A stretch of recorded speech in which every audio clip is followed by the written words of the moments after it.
So guys, this is in the entertainment industry. We all know how iconic Warner Brother has been, and when they mention Warner Brother, right, what do you think? You think of movies, entertainment, the big Hollywood movies, right? Now, Netflix is actually in a deal. Probably the deal has gone through. We have no idea. So you will actually be thinking of Netflix in another term. Like, is Netflix going to be the other bigger Warner Brother? Because they are trying to actually buy Warner Brother and HBO, right?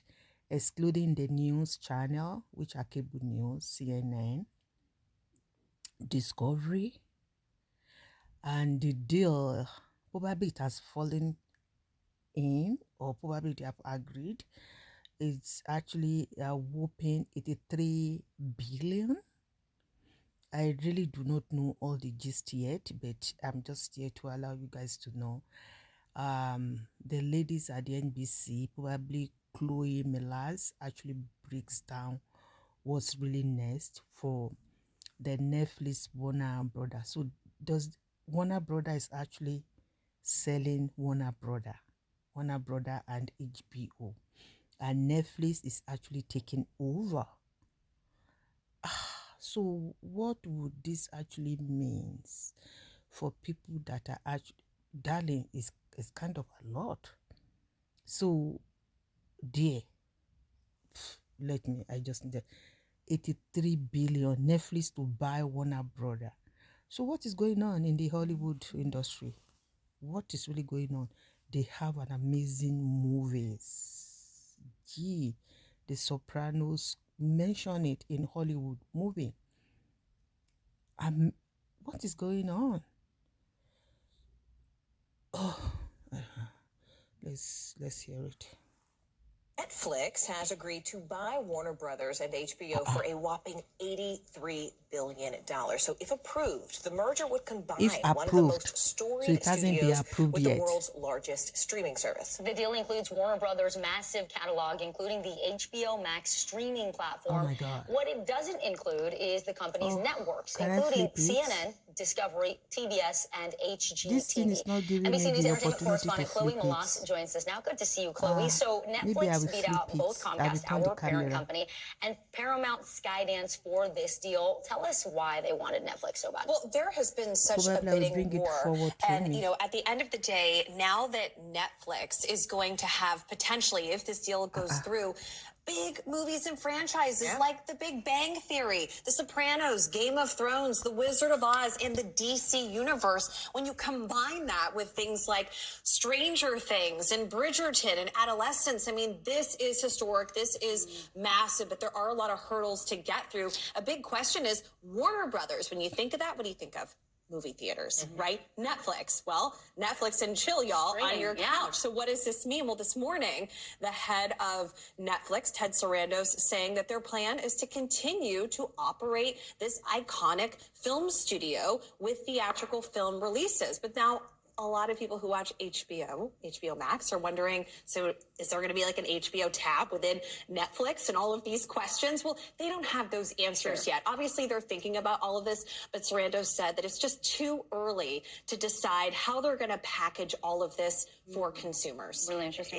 Yeah, it is, because they're inheriting this really iconic, massive library of movies, but they're not inheriting the cable parts. They're not inheriting news, CNN, for example. What happens to CNN and these other assets? So that's a really good question. Warner Brothers Discovery had laid out two possible paths earlier this year, and one was to have one bidder to come and buy all of it. Easy peasy. The other was to have this sort of split where you have the cable networks and then you have the streamer and you have the iconic film studio Warner Brothers. And that is exactly what's happening. Now, I mean, it ain't over till it's over, right? So Paramount Skydance could continue to try to bid here, but they might not be successful. But they put out a letter yesterday where they were really kicking and screaming, more or less, saying that they were not happy about this potential Netflix deal happening. Now, there are a lot of regulatory hurdles here. President Donald Trump still ultimately has the say-so, and this is a bipartisan issue. You have Senator Elizabeth Warren, Democrat out of Massachusetts, saying that this would be a monopoly if it were to go through. Then you also have Darrell Issa, a congressman from California who's Republican, who's very skeptical about this. But every time there's big mergers like this, there's always voices on both sides. And that's what I was wondering about, the regulatory challenges that are next, in addition to this huge price tag. But as Chloe said, it ain't over till it's over. Chloe Milan's for us. Thanks so much. We appreciate So it. you guys hear it? You guys hear it, right? Well, it's been 3 decades since Ed Burns first bet on himself in a big way and made his movie The Brothers McMullen. The bet paid off and launched his career, with Ed going on to make more than a dozen films and appear in others like Saving Private Ryan. Well, now the writer, director, and actor is going back to his roots with The Family McMullen. The long-awaited sequel follows his character, Barry, as his adult children move home and he reconnects with an old flame.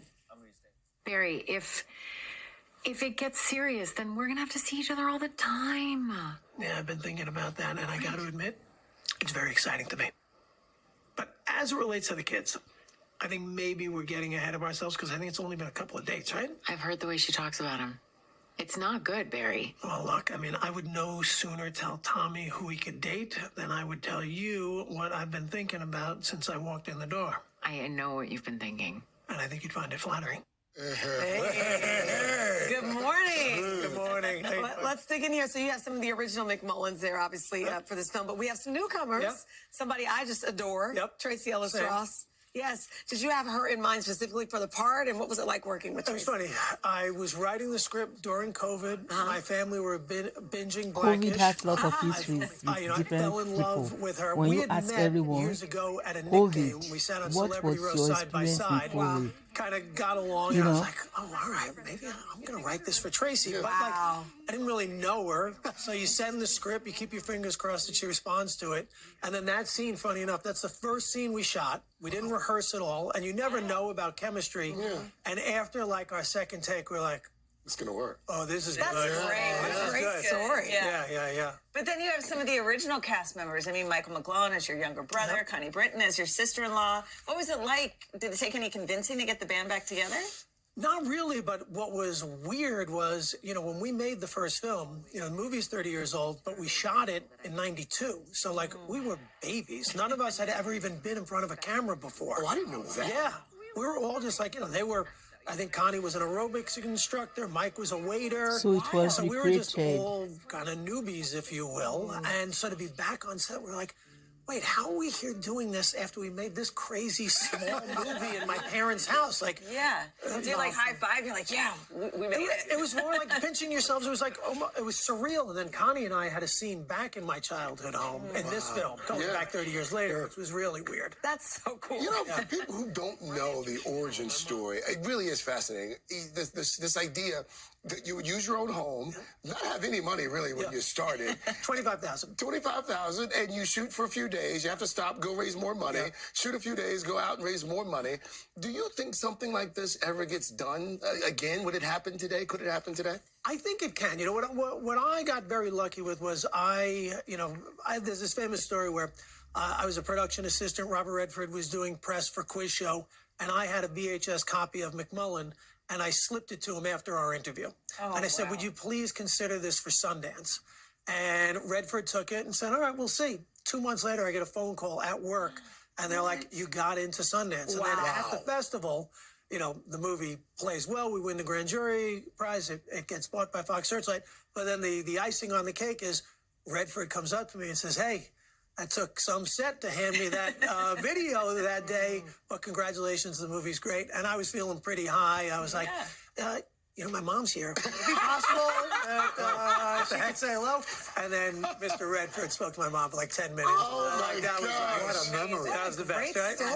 Amazing. Wow. So earlier in our show, during our 8 o'clock hour, you talked about working on a third movie. What would the story? You have an idea for the story? Well, it's funny talking about Tracy because, when we finished the film, we'd only worked whatever it was 5 days together. And she's like, I feel like we'd only scratched the surface of these characters.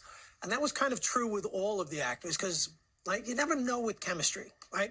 And everyone had great chemistry. So we all started to as we were wrapping, saying, you got to come up with a sequel. You got to come up with a sequel. So now that the movie's out,